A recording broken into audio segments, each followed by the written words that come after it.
సామెతల గ్రంథం 6వ అధ్యాయము 10వ వచనం, 9వ వచనం. సోమరి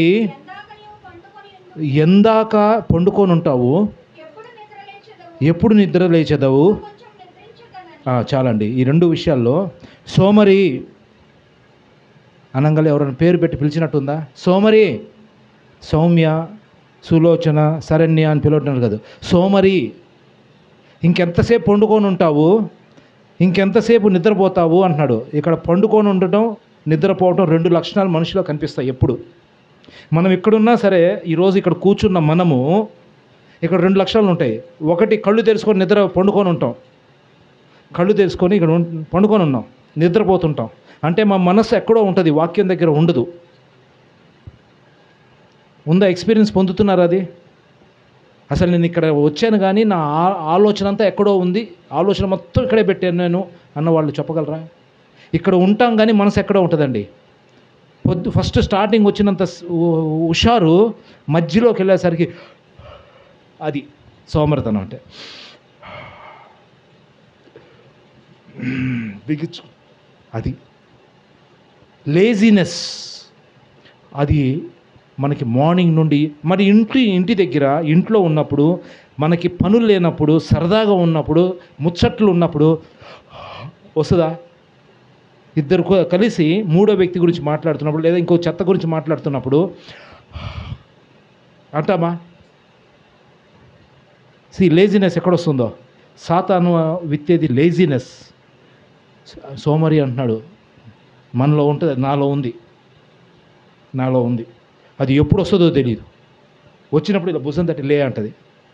దానికి లైఫ్ ఇస్తాను. ఓకే, కమ్, నన్ను నిద్రపుట్టు. దాన్ని యాక్టివేట్ చేయకూడదు. ఉంటుంది మనలో, అందరిలో ఉంటుంది. అది ఉండినప్పుడు దానికి బలం ఇవ్వకూడదు, దానికి జీవం ఇవ్వకూడదు. లే, దాన్ని యాక్టివేట్ చేయకూడదు. చూడండి, యేసుక్రీస్తు జీవిస్తున్న దినాల్లో ఇది జరిగింది ఒకటి దగ్గర. మనం చాలాసార్లు వింటాము, అది మనకు చెప్పంగానే తెలుస్తుంది. ఓహో ఇదా అంటాము. ఒకసారి చూద్దాం దేవుడు ఏం చెప్తున్నాడు. యోహాను సువార్త 5వ అధ్యాయం.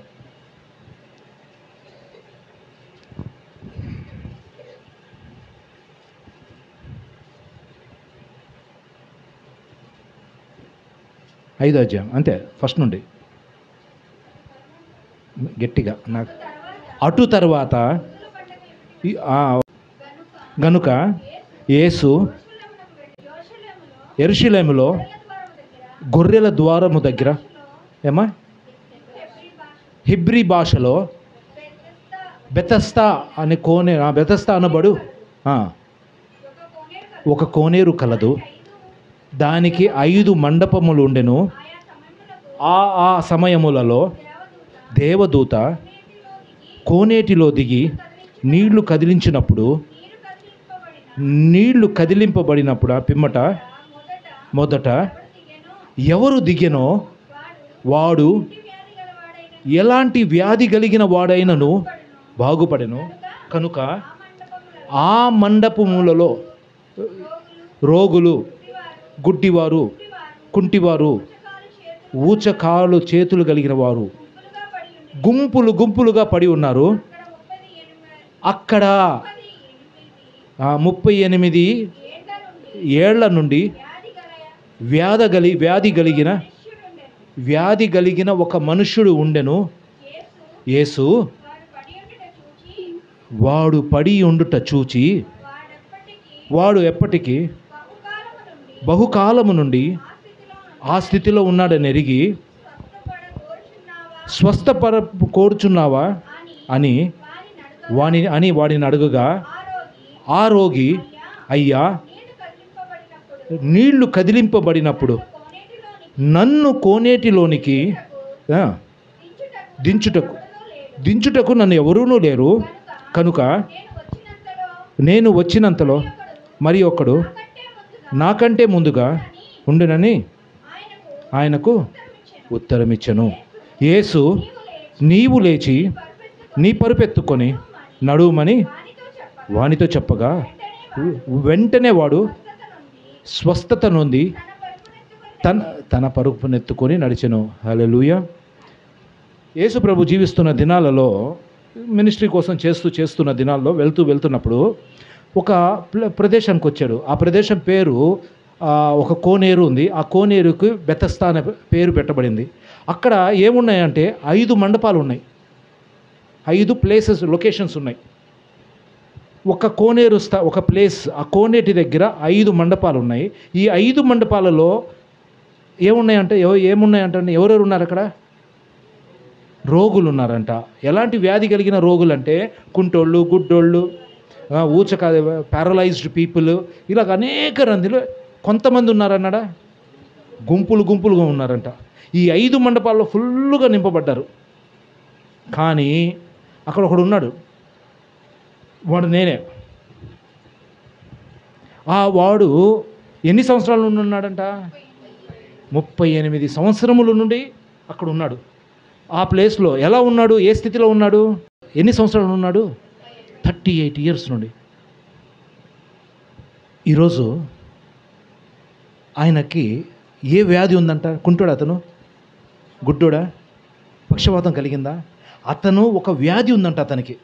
ఒక వ్యాధి. ఏ వ్యాధి మెన్షన్ చేయలా, ఏ వ్యాధి అని మెన్షన్ చేయబడలా అక్కడ. ఒక మనుషుడు ఉన్నాను, 38 సంవత్సరాలు ఒక మనుషుడు. అతను మళ్ళీ చదువునన్నది ఒక వచ్చిన వ్యాధి కలిగిన వాడు. ఒక వ్యాధి ఉందంట. ఆ వ్యాధి బయటకు కనిపించని వ్యాధి మనలో ఉన్నాయి, చాలా మందికి మనలో ఉన్నాయి. ఒకవేళ సోమరితనం మనలో వ్యాధి, అది సోమరితనం, లేజినెస్, అది ఒక వ్యాధి. వెళ్ళొచ్చులే, చూడొచ్చులే, చెయ్యొచ్చులే, వెళ్ళి షాప్కి వెళ్ళి పెరుగు తీసుకురా అంటే వెళ్తా మమ్మీ, వెళ్తా నుండు, వ్యాధి. లెగిసి చీపిరి పట్టుకొని కొంచెం వాకిలు చిమ్ముకోనరా, కాసేపు ఆగు, నేను బుక్ చదువుకుంటున్నా కదా, వ్యాధి. లేజీ, వెళ్ళొచ్చులే. ఆ సమయంలో నీళ్లు చెప్పబడినప్పుడు, ఇన్ఫర్మేషన్ ఇచ్చినప్పుడు, ఇన్స్ట్రక్షన్ ఇవ్వబడినప్పుడు, అమ్మ నాన్న నీకు ఒక ఇన్స్ట్రక్షన్ ఇచ్చాడు, లేదంటే భార్య భర్తకు చెప్తుంది, అయ్యా నువ్వు వెళ్ళి పెరుగు ప్యాకెట్ తెస్తా, కనిపించట్లేదా నేను ఏం చేస్తున్నానో చూడొచ్చుగా, అప్పుడు మధ్యాహ్నం అయిపోద్ది. ఎన్నిసార్లు జరగదు అది మనలో? ఇన్స్ట్రక్షన్, ఎప్పుడైతే ఒక ఇన్స్ట్రక్షన్ వచ్చిందో ఆ ఇన్స్ట్రక్షన్ని ఇమ్మీడియట్గా, ఇన్స్టెంట్గా మనం చెయ్యాలి. చూద్దాం. ఎస్పెషల్లీ మా ప్రొఫెషన్లో సర్వీస్ ప్రొఫెషన్లో రేపు ఇస్తానండి అంటాం. ఏదైనా పని మిక్సీ నాకు ఇచ్చావు, చూస్తానండి, చేస్తానండి అనుకుంటూ పోతాం. ప్రొలాంగ్ చేస్తాం, ప్రొకాస్టింగ్ చేస్తాం, అంటే ఇంకా వాయిదాలు వేసుకుంటూ వెళ్ళిపోతాం.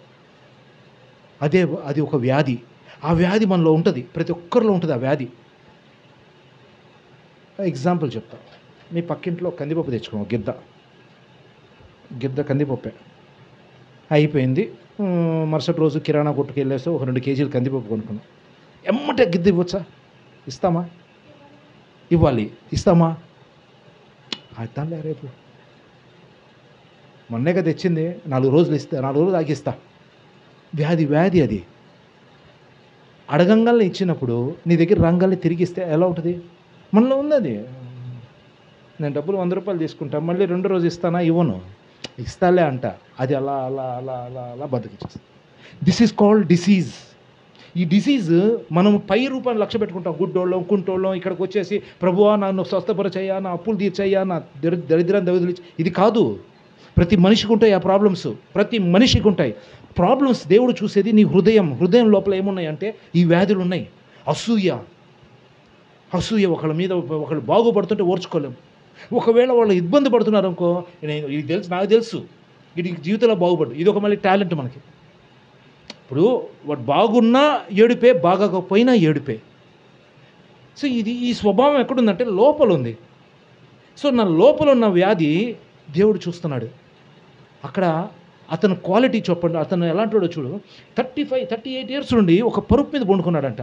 పరుపు మీద 38 నిమిషాలు ఫస్ట్ స్టార్టింగ్ వెళ్ళంగానే, ఒకవేళ మీ ఇంటికి వచ్చాను, గౌరవంగా కూర్చుంటా. 10 మినిట్స్ 15 మినిట్స్ మెల్లింగా లూజ్ అవుతుంది బాడీ, మెల్లింగా జారుతుంది. 2 గంటలు అయిన తర్వాత బ్రదర్ నాకు కొంచెం కింద కూర్చుంటా అంట, కాళ్ళు సాపుకుంటా. హాస్పిటల్ ఫస్ట్ బాగా, తర్వాత కాళ్ళు భలే ఉంది బ్రదర్, ఇప్పుడు హాయిగా ఉంది. ఎన్నిసార్లు అలాగా 38 ఇయర్స్ నుండి ఒక వ్యక్తి ఒక చోట ఉన్నాడంటే వాడు ఎంత క్యారెక్టర్ ఉంటాడు? లూజ్ అయిపోయాడు మనిషి. అతనిలో ఉన్న క్వాలిటీ ఏంటంటే ఒక లేజినెస్లో ఉన్నాడు, ఆ డిపెండెన్సీ ఉంది. వాడు ఏంటంటే అనుకుంటున్నాడు ఆ నీళ్లు కదిలిస్తున్నారు. ప్రతిసారి వచ్చినప్పుడు ఒక దూత వచ్చి కదిలిస్తున్నప్పుడల్లా నేను వెళ్ళి ఉంది, కానీ నాకెవరు సహాయం చేయట్లా, ఎవరు రావట్లా, ఎవరి పాటికి వాళ్ళు వచ్చారు. ఎందుకంటే అందరూ ఒక కష్టంలో ఉన్నారు. అక్కడికి వచ్చిన వాళ్ళందరూ వ్యాధి కలిగిన వాళ్ళు. సరే చేశారు. యేసు ప్రభు స్వయాన్ని వచ్చి అడిగినా ఏం చెప్తున్నాడు? నాకు ఉంది, వెళ్ళాలని ఉంది, కానీ నాకు ఎవరు రావట్లేదు, నాకన్నా ముందు ఎక్కువ వెళ్ళిపోతున్నారు. సాకులు చెప్తున్నాడు అతను. ఈరోజు సంఘంలోకి వచ్చిన నీవు, ఈ సంఘం అనే కోనేరు అనే సంఘములో నీవు ఉన్నావు కదా. బయట కూర్చున్నారనుకో, ఇక్కడ అయ్యగారికి కనిపించకుండా ఒక పక్క అటుపక్క మూల కూర్చుంటారు. ఫేస్ టు ఫేస్ ఉంటే ఇంట్రాక్షన్ బాగుంటుంది, వాక్యం బాగా వెళ్తుంది. మనం ఎక్కడో కూర్చున్నాం అనుకో, మీకు వాక్యం అనిపిద్దు. ఆ రోడ్డు మీద పోయే వాళ్ళని దిక్కు ఇక్కడ. యెషయా గ్రంథం 9వ అధ్యాయం 6వ వచనం, ఏలయనగా మనకు శిశువు పుట్టెను, మనకి కుమారుడు అనుగ్రహించబడెను, ఆయన భుజముల మీద రాజ్యభారం ఉండను. చూడండి, ఈ బెతస్తా అనే కోనేరు సహవాసంలోకి, ఇమాన్యుయల్ చర్చ్ అని పిలువబడుతున్న ఈ సంఘములోకి వచ్చిన మీరు ఇక్కడ కోనేరు అనే నీళ్ళు ఒక దేవదూత వచ్చింది. ఇప్పుడు దాకా ఒక దేవదూత, పరిశుద్ధాత్మ దేవుడు ఒక సేవకుడిని నిలబెట్టి అరిసి చెప్పించాడు కదా. ఎంతమందికి అర్థమైంది? ఎంతమందికి లోపలికి వెళ్ళింది? ఎగిరిపోయిందా? ఉందా? ఉన్నవాళ్ళు ఆశీర్వదించబడును గాక. ఇక్కడికి వచ్చింది మనము అదే అనేది. ఒక దేవదూత నీళ్లు కదిలించినప్పుడు, ఆ నీళ్లు కదిలించినప్పుడు అలా చూస్తూ విని ఏది వెళ్ళిపోతున్నాం, కానీ స్వస్థత పొందాలని ఆశపడట్లే ఇక్కడికి వచ్చి. సో ఒక పరిశుద్ధాత్మ దేవుడు ఒక సేవకుడు నిలబెట్టి ఆ నీళ్లు కదిలించమంటే వాక్యము. దిస్ ఈజ్ కోనేరు. ఈ కోనేరు ఇలా ఉంటే ఉపయోగం లేదు, నీళ్లు స్టాగ్నెట్గా ఉంటే ఉపయోగం లేదు. స్టీల్ కదిలిచ్చినప్పుడు ఆ వాక్యముని మనం అటు ఇటు రెఫరెన్స్లు చదివి దాన్ని వివరించినప్పుడు దాన్ని దూకాలంట, దాంట్లో పరిగెత్తుకుంటూ వెళ్ళాలంట, అప్పుడు స్వస్థత పొందుతారంట. అంటే నువ్వు ఆ నీరు అని పిలువబడుతున్న బెతస్తా అనే కోనేరులో నీరు కదిలించినప్పుడు, వాక్యం అనే సత్యం అనే వాక్యమును మనము పరిశుద్ధాత్మ దేవుడు సేవకుడు ద్వారా కదిలించినప్పుడు ఆ వాక్యములోకి నువ్వు తీసుకోవాలి. నీ హృదయం అంతా దాంట్లో పెట్టాలి. నాది ఇది నా కోసం ఇవ్వడింది అని తీసుకున్నప్పుడు నువ్వు స్వస్థత పొందుతావు. ఫిజికల్ స్వస్థతలు ఉంటాయి, ఆత్మీయ స్వస్థతలు ఉంటాయి. లోపల స్వస్థపరచబడతావు, బయట స్వస్థపరచబడతావు. వాక్యం హృదయంలోకి వచ్చినప్పుడు ఎంత జాగ్రత్తగా ఉండాలి వాక్యాన్ని. ఎందుకో తెలుసా? 5 మండపాల దగ్గర ఉన్నాం. ఒక మండపం పేరు ఏం పేరు చదవనన్నా ఇప్పుడు? ఆశ్చర్యకరుడు అంట. ఆ 5 మండపాలకి గుణలక్షణాలు కలిగిన ఆ వాక్యం దగ్గర ఒకటి ఆశ్చర్యకరుడు, ఆలోచనకర్త, ఆ ఆలోచనకర్త తర్వాత ఇంకొకటి బలవంతుడైన దేవుడు, నిత్యుడగు తండ్రి, సమాధానానికి అధిపతి. చూడండి, 5 ఏంటవి? 5 మండపాలు. ఈ 5 మండపాలలో ఒక్కొక్క మండపంకి ఒక్కొక్క స్వభావం కలిగింది. కొంతమంది అనుకుంటారు, అయ్యా నా గృహంలో సమాధానం లేదు అనుకుంటూ వచ్చిన వాళ్ళు ఆ మండపం దగ్గరికి వెళ్ళంగానే సమాధానానికి అధిపతి అని ఒక మండపం దగ్గర కూర్చొని ఉన్నాం. ఆ నీళ్లు కదిలించినప్పుడు ఈ సమాధాన అధిపతి నీ దగ్గరికి నీకు సమాధానం దయచేయడానికి ఇష్టపడే దేవుడైనా. ఎందుకంటే బలవంతుడైన దేవుడైనా, ఆయన నీ నిత్యుడగు తండ్రి. నీ తండ్రి నిన్ను విడిచిపెట్టేస్తాడు, కానీ ఆ తండ్రి నిన్ను విడిచిపెట్టడు. అలాంటి స్వభావం కలిగిన 5 మండపాలలో ఆ గుణ లక్షణాలు కలిగిన ఏకైక దేవుడైన యేసుక్రీస్తు అన్న దేవుడు ఈ సహవాసంలో వచ్చిన తర్వాత, ఇక్కడ ఉన్న తర్వాత నువ్వు ఏవి కోసం వచ్చావో, అసలు వచ్చి ఆ 38 సంవత్సరాలలాగా అలాగనే బ్రతుకుతున్నావా? వస్తున్నావు పోతున్నావు, ఇంకా మారట్లేదండి నా మొగుడు, నా భర్త. మారడు. ఎందుకంటే కంఫర్ట్ జోన్లో నువ్వే డిసైడ్ చేసావు, మారడు. ఇక్కడికి వస్తున్నావు, ప్రార్థన చేస్తున్నావు, మారడు. కంఫర్ట్ జోన్ పరుపు వేసేసుకున్నావు. ఆ పరుపు మీద వీడు మారడు అనే డెసిషన్ తీసేసుకొని పండుకున్నావు. ప్రేమైనా, ఆయన ఆశ్చర్యకరుడు అన్నట్ట. ఆశ్చర్యకరుడు. అసలు ఆశ్చర్యపోతావు, ఏంటి వీడు మారాడు, అసలు నేనేం అది ఆయన మారాలి అంటే ముందు నా లోపల ఆ వ్యతిరేక స్వభావం ఉంటుంది. ఆయన ఏంటి, ఆయన చెప్పినట్టు నేను వినాలా? మనం భక్తులం, పరమ భక్తులం. భక్తిని వేరే రాంగ్ రూట్లోకి తీసుకొని వెళ్ళిపోతాం. గయ్యాళితనం ఉంటుంది, అబద్ధపు మాటలు ఉంటాయి, ఎదురు సమాధానం చెప్తాం. ఎవరికి? మారని భర్తకి తెలీదు, వాడికి వాక్యం తెలీదు, ఏమీ తెలీదు. నీకు వాక్యం తెలుసు, తెలిసిన తర్వాత కూడా ఎదురు సమాధానం చెప్పావంటే మారడు. ఎదురు సమాధానం అనేది ఒక ఇన్ఫర్మేటివ్, ఒక జబ్బు. అది ఆ జబ్బు పోవాలి అంటే వాక్యం దగ్గరికి వచ్చినప్పుడు ఆ వాక్యాన్ని తీసుకొని నా హృదయంలోకి పెట్టి దాన్ని క్లెన్స్ చేస్తున్నప్పుడు నేను క్రీస్తు పోలికలోకి మార్చబడతా ఉంటాం. అప్పుడు నీ గృహంలో సమాధానం ఉంటుంది. డబ్బు ఉండదండి, డబ్బు ఉండదు, ఏముండవు, కష్టాలన్నీ ఉంటాయి. ఆ కష్టాలలో ఆశ్చర్యాన్ని ఎప్పుడు రోజు చూస్తూ ఉంటాం. అందరు ఇక్కడ ఉన్న వాళ్ళందరూ చూసిన వాళ్ళే, ఇక్కడ ఉన్న వాళ్ళు ప్రతి ఒక్కళ్ళు ఆశ్చర్యాన్ని చూసిన వాళ్ళే. ఎందుకో తెలుసా? మనము ఆరాధిస్తున్నది, పూజిస్తున్నది ఆశ్చర్యకరుడు. ఇందాక విన్నాం కదా, కష్టాలలో డెన్లో ధాన్యాల్ని ఆ సింహ బోన్లో వేసినప్పుడు, సింహాలనే కష్టాలలో భయంకరంగా ఉన్నప్పుడు, ఎన్ని గర్జించు సింహాలు ఎవరిని మింగుదామని కష్టాలు కలిగిన సింహాలన్నీ వచ్చి ఉన్నప్పుడు యూదారాజు అయిన సింహం నుంచొని ఉంది. మీకేమో కానీ నాకు ఇవన్నీ నుంచుంటున్నాయండి. ఆ సింహం ఒకటి నుంచున్నప్పుడు ఈ 4-3 పనికి మన సింహాలన్నీ గడగడగడ వణుకుతూ వెళ్ళిపోయినాయి. That's how God works. లోకం చూస్తుంది నిన్ను, లోకమంతా నీకు వ్యతిరేకంగా మాట్లాడుతూ ఉంటారు. లోకం కోసం ఎప్పుడు బ్రతకొద్దు, వాళ్ళ కోసం నీ తీరు మార్చుకోవద్దు. నీ హృదయం ఏంటో దేవుడికి తెలుసు. మనం చేసేది ఏది చేసినా సరే బయట కోసం వాళ్ళని చేసామా, వేషాలు వేస్తున్నాం. దేవుడు అంటాడు వేషధారి అంటాడు. నీ హృదయం ఎలా ఉంది? Everyday we have to work with the word of God in the heart. ఈ హార్ట్ మోసకరమైంది, ఘోరమైన వ్యాధి కలిగింది ఈ హృదయం. మంచిది కాదండి. ఈ హార్ట్ని మనం ఎప్పుడైతే దేవుడికి ఇస్తామో, ఈ హార్ట్నే సాతాను కూడా దొంగలిచ్చేస్తూ ఉంటాడు. నువ్వు ఎన్ని వేషాలు వేసుకో, ముసుకేసుకో, తెల్లబట్టలు వేసుకో, ఏమన్నా చెయ్యి, దేవుడు అయి చూడు, కానీ చూసేది నీ హృదయం. ఇక్కడ కూర్చున్నప్పుడు కంఫర్ట్ జోన్లో కూర్చొని నిద్ర మత్తుతోటి అది కూడా కనిపిస్తుంటే చూస్తూ ఉంటాడు. కంఫర్ట్ జోన్లో ఉంటున్నాడు కదా, కోనేరు కదిలించబడుతుంది, కోనేరులో వాక్యం కదిలించబడుతుంది కదా, నా బిడ్డ ఎందుకు ఇప్పుడన్నా లే అంటున్నాడు. యేసుక్రీస్తే రావాల్సి వచ్చింది ఆ ప్లేస్లో. ఆయన 38 సంవత్సరాలు ఉన్నప్పుడు ఈయనకి తెలిసింది పలానోడు ఒకడు ఉన్నాడు, వాడి కోసం వెళ్తాను నేను. వాళ్ళందరూ ఎంతోమంది ఉన్నారట, గుంపలు ఈడొక్కడి కోసం వచ్చాడు. మాకు తెలిసి ఈ సంఘంలో కొంతమంది ఉన్నారు అప్పట్లో, ఎక్కడ బ్యాప్టిజం పొంది మళ్ళీ మూటముళ్ళు సర్దుకొని అయ్యగారు ప్రార్థనకి రాలేదు, మా ఇంట్లో కూడికి జరిపించలేదని చెప్పి ఆ పరుపు ఎత్తుకొని ఇంకో సంఘానికి వెళ్ళిపోయారు.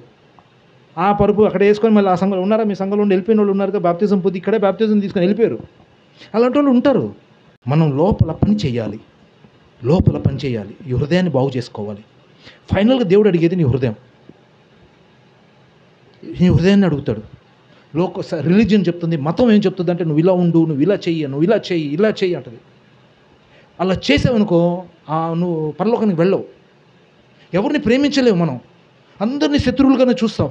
ఎవ్రీబడి మనకి అందరూ నీలో లోపల కనిపిస్తూనే ఉంటాయి. ఎందుకంటే నా లోపల దూలం ఉంది.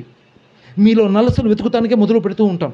అది ఒక స్పిరిట్. అది మీకేమో కానీ నేను మటుకు అలానే ఉండేవాడిని అండి, భయంకరంగా ఉండేవాడిని.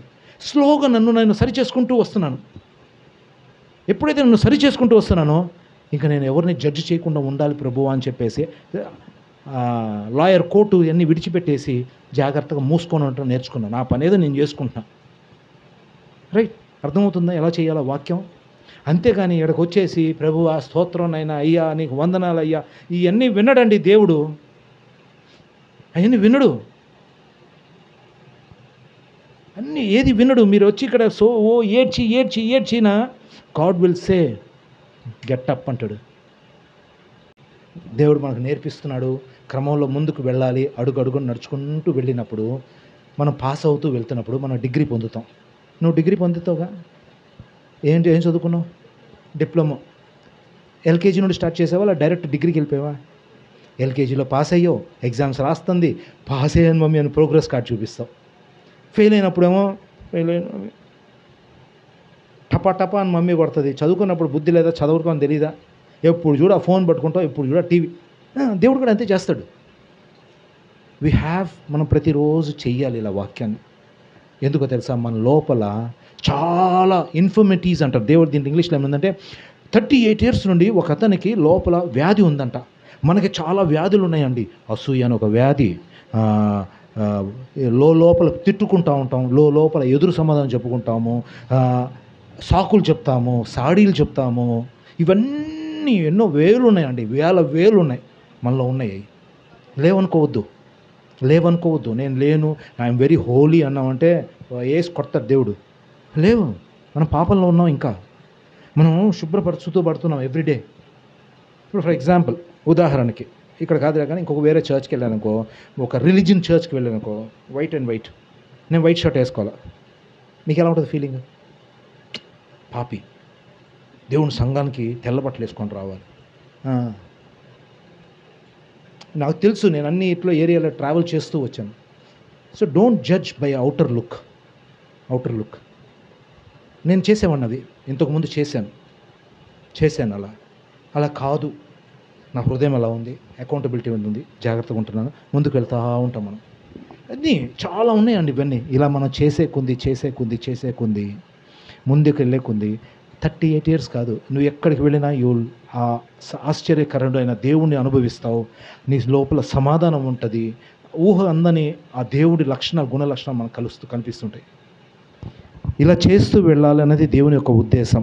ఇలా చేయకుండా సరదాగా వచ్చి, సరదాగా కూర్చొని, సరదాగా వెళ్ళిపోయి ఏదో 4 మాటలు వింటున్నామంటే ఫెయిల్ అయిపోతాం. ఖచ్చితంగా ఫెయిల్ అయిపోతాం.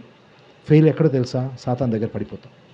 అందుకని ప్రతిసారి నేను చెప్పేది ఏంటంటే, ఇవ్వబడిన వాక్యాన్ని ప్రాక్టీస్ చేయండి, రాసుకోండి, కమిట్మెంట్ పెట్టండి. ఆ కమిట్మెంట్లో నేను ఈరోజు మండే వర్డ్, నా వర్డ్ ఇది, సండే వర్డ్ నా బుక్లో రాసుకొని, నేను రేపు పొద్దున బ్రష్ చేసుకునేటప్పుడు నా ఆలోచన ఎలా ఉంది, బ్రష్ చేసుకునేటప్పుడు నేను కాలేజ్కి వెళ్ళాలి, టైంకి వెళ్ళాలంటే టైంకి ఎన్నింటికి వెళ్తావు కాలేజ్కి? ఎన్నింటికి లెగుస్తావు నిద్ర? లెగిసి నిద్ర లగవంగానే కాసేపు అలా జాలీగా కూర్చొని వెళ్తా మమ్మీ, అప్పుడే కదా మమ్మీ నిద్ర లేచింది. ఆ సమయంలో అది వచ్చినప్పుడు క్రికెట్ ఎలా ఉంటుంది తెలుసు? అది ఆ ప్రాక్టీస్ చేసే కొంది నీకు ఏమైందంటే ఆ లేజినెస్ని కిక్ చేస్తావు.